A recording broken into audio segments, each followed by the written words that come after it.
here's the tools of the trade for today. I've got my rake, and this is just a rake that you use for raking long jump pits. So you can buy them from athletic supply stores primarily. Amazon.com has got them. This is a 3-footer, and they make them up to 4 foot in width on the rake portion.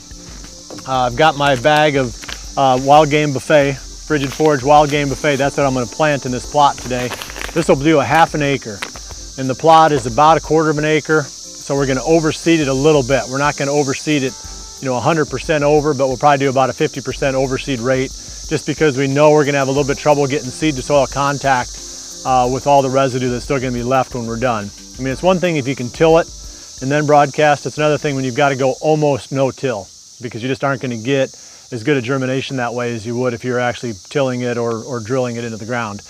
I've got a set of long-handled pruners for nipping off some of the trees that still remain out there. The Roundup didn't kill all the little trees, so we'll have to nip those off. I've got my little torch and a cigarette lighter. This is what we're going to use to burn off all the residue from the stuff that we sprayed a couple weeks ago. It's all dead and brown now. Today's a nice warm dry day, so it should be dry enough to burn that stuff off. I've got my hand spreader here, and that's going to work for spreading the seed. So time to get started here. I'm going to nip off a few of these little trees, and I'm going to get the fire started and let some of this stuff burn.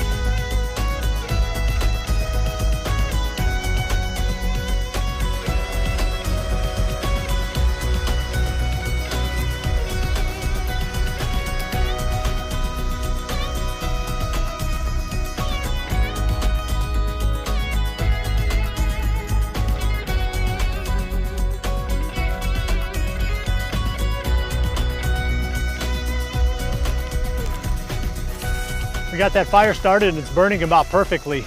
We don't have any wind, hardly at all today. So we started it right in the middle, and the fire has just burned its way outward to the edge. And it tries to go a little bit back underneath the green stuff, but it doesn't take too much to put it out because there's not much fuel under there.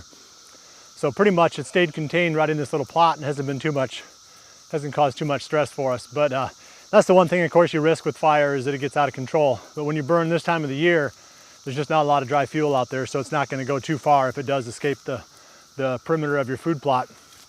I'm going to rake some more here. As you can see, it really does rake up nice. I mean, with all the residue gone off the ground, I'm sure I could get by without raking, and that clover seed on the next rain would find its way into the dirt.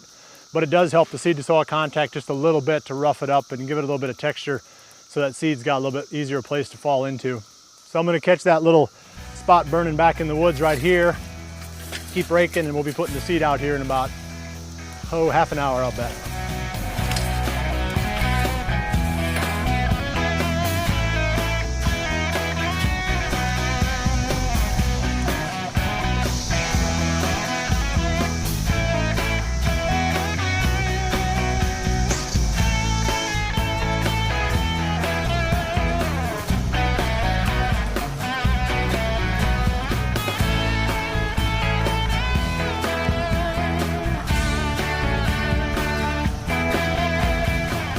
That, my friends, is how you make a poor man's plot.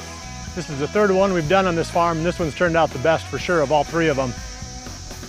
The location was good, the soil worked up really well, the fire burned it all off nice and clean, and if you want to go back a couple of episodes, you can see what it looked like before we started here.